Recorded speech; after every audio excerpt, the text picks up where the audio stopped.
What's up, guys? Welcome back to another MLB The Show 18 video. Today's video, we're going to do my top 10 investments for early on in MLB The Show 18. I'm always getting asked about guys that I should invest in. Who's going to get upgraded? Who's going to give me a stub boost? Who can I pick up right now that's cheap that I can sell for more later on so I can make stubs throughout the year without swiping that old debit card? So here's my top 10 guys that I'm investing in right now. There are more guys. I'm investing in more than 10 guys.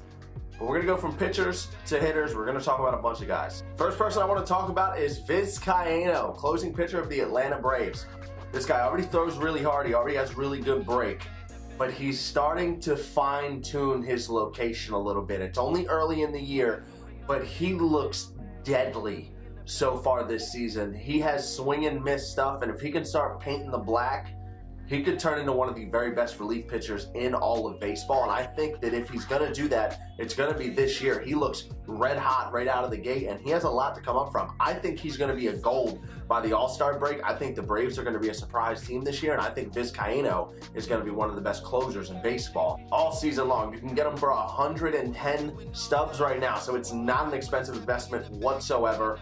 Go grab some Vizcaínos before he at least turns up to a silver. The next guy I want to talk about is Jose Barrios. Now, he is already selling for 1,000 stubs. It's not particularly cheap, but I think he has an opportunity to go gold early in the year, and I think he's going to have an opportunity to go diamond at some point this season. I think he is the 2018 version of Luis Severino. We're going to see this kid who has been a top prospect for the last couple of years. The Twins emerged as a playoff team last year. They expect to win. This guy is turning into their full-blown ace if he is not already. He pitched a complete game shutout, gave up only 3 hits, had 6 strikeouts, only 1 walk in his first appearance this year. He's been a big-time prospect the last couple of seasons. I would not be shocked if he not only turns into a legit #1 for the Twins, but ends up in the All-Star game this season and at some point breaks diamond, at the very least gold.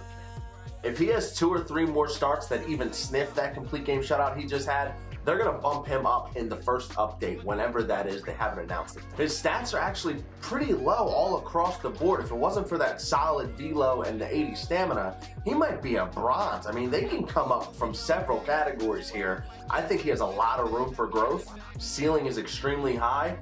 1,000, the reason he's already going for 1,000 is because people are already investing in him. So you might want to hop on that wagon now before the price gets out of control. Next up is the 78 overall Gerrit Cole. Gerrit Cole, new starting pitcher for the Houston Astros. They picked him up in the offseason. MLB and San Diego Studios has already shown that they are willing to give Gerrit Cole a big boost. He was a diamond just 2 years ago. He was a gold just last season. They always have a flashback Gerrit Cole card back to his season when the Pirates won like 105 games. He has always gotten good praise on this game, and he pitched 7 innings in his Astros debut. He only gave up 1 run, and he had 11 strikeouts, 11 Ks in 7 innings. If he continues on that pace even a little bit, that Ks per 9 has got to come up. And if his K per 9 comes up and he turns into a gold, he could be one of the best gold pitchers in the game, throwing 96 with a 5-pitch mix. Gerrit Cole doesn't sell for 1,000 right now. It's by now 700. Good player to invest in. If he has 2 or 3 more starts like the one he had to start the season, we're looking at a gold early on in the year. Next up in the pitching department, we have Patrick Corbin, 28-year-old southpaw from the Arizona Diamondbacks. He is looking good to start the season. In his first game, he went 5 2/3, gave up 2 runs, had 8 strikeouts.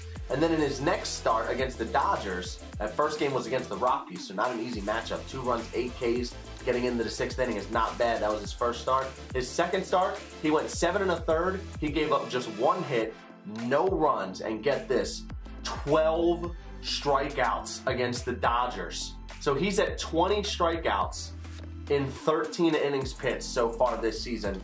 Patrick Corbin, another guy just like Gerrit Cole. His K per 9, if he keeps that up, that K per 9 is going to skyrocket. He has looked very, very good early on. He's had good potential the last couple of seasons. Maybe he comes to form. You got Zach Greinke and Robbie Ray at the top of that rotation. If Patrick Corbin keeps pitching the way he's pitching, that's an above average #3 in this league, and I think he could get upgraded at the very least to a silver if he even just has one more start like he's had to begin the season. Last pitcher I'm going to talk about, I believe it's pronounced Sean Manaea, might be Sean Manaea, I'm not 100% sure, sorry for butchering that. But this guy has looked great. Another guy, like Jose Barrios, he has been a highly touted prospect for the last couple of years. We have heard his name surface as a future ace since he was in the minor leagues, and he looks really good this season. First start against the Angels, went 7 2/3, just 1 run, 7 strikeouts. In his second game against the Rangers, he went 8 deep.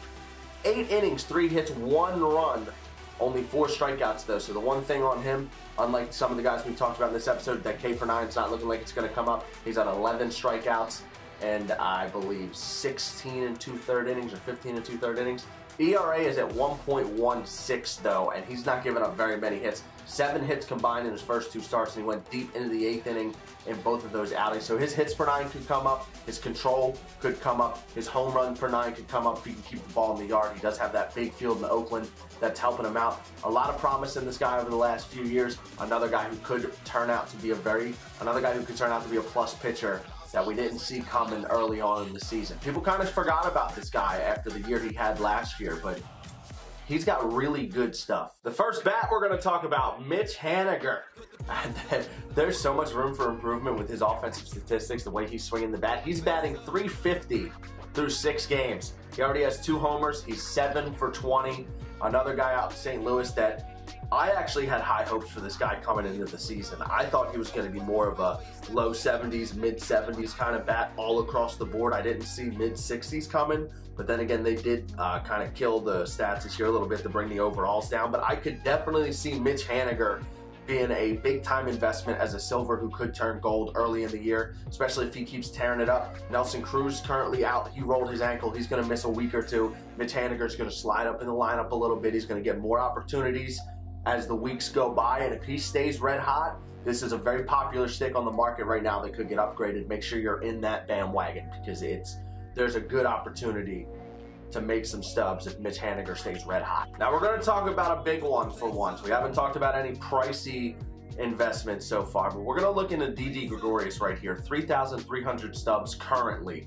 Didi in the playoffs last season absolutely turned up, and he has not stopped hitting since the playoffs last season. He's already 9 for 23 this season. That's a .391 batting average. He has 2 home runs, 9 RBIs already. He's only struck out twice in 23 plate appearances. Didi Gregorius' hitting stats can definitely come up. I think he could get an upgrade to his power, specifically against the righties. You could bring his contact against both up the way that he's been hitting. If he keeps it going, I think you're going to see a gold hitting badge for Didi Gregorius, and having a gold hit and a gold field, depending on how much they bring him up, could turn out to a Didi Gregorius diamond in the future. And his swing on this game, this is the biggest thing here, his swing on the game is cheese. We would be talking about a diamond shortstop who can also play second base or third base that has a cheese swing and good hitting stats.